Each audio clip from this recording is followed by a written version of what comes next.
대상이 될 수가 있는 것인데 이 부분에 대해서는 원칙적으로 검토하지 않고 있다는 것이고 말씀드렸던 것처럼 구치소에서 방문을 한다고 하더라도 조사실로 나오지 않으면 조사가 불가능한 것은 동일한 부분이 있기 때문에 그렇다라고 한다면 오히려 부인을 통해서 이 소환, 그 출정을 통한 조사를 하는 것 자체가 아무래도 조금 더 용이하다라고 본 것으로 보이고 또 현재 이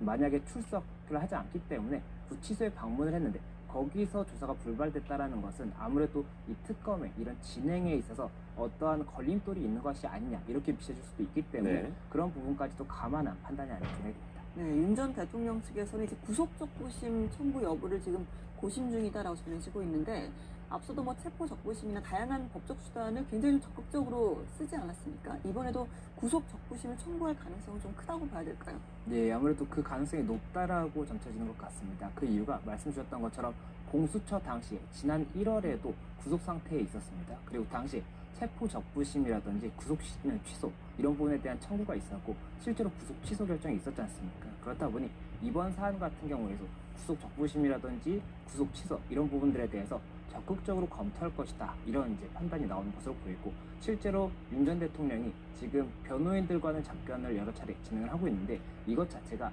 이 출석에 대한 대응보다는 이런 구속적부심이라든지 이런 부분들에 대한 법리 검토를 하고 있는 것이 아니냐 이런 이야기가 나오다 보니까는 구속적부심의 가능성이 높다 이렇게 이야기가 됩니다. 그리고 특히나 이 영장을 발부할 당시에 윤 전 대통령 측에서 여러 가지 법리에 대한 다툼을 했었습니다. 그래서 그 중에 한 가지는 이 5가지 지금 현재 특검에서 제시했던 5가지의 이 사유가 혐의가 각각 인정되지 않는다는 법리적인 다툼 그리고 사실관계에 대한 다툼도 있었는데 그와 별도로 이 형사소송법 208조를 보면 이 208조에는 한 번 구속이 되었다가 그 다음에 이 부분 다시 구속되지 않는다는 재구속 제한에 대한 규정이 있는 것인데 이것이 지금 현재 내란 특검과 관련해서 내란죄로 재판이 진행 중이고 1월 달에 내란 혐의와 관련해서 구속이 됐었던 것이거든요. 그런데 지금 특검에서 들었던 5가지 사유가 내란죄와 이 결국에는 결과와 행위 하나의 동일한 사실관계로 볼 수 있는 그런 부분이기 때문에 그렇다라고 한다면 동일한 사실관계를 가지고 재구속한 것이다 이렇게 주장을 할 수가 있기 때문에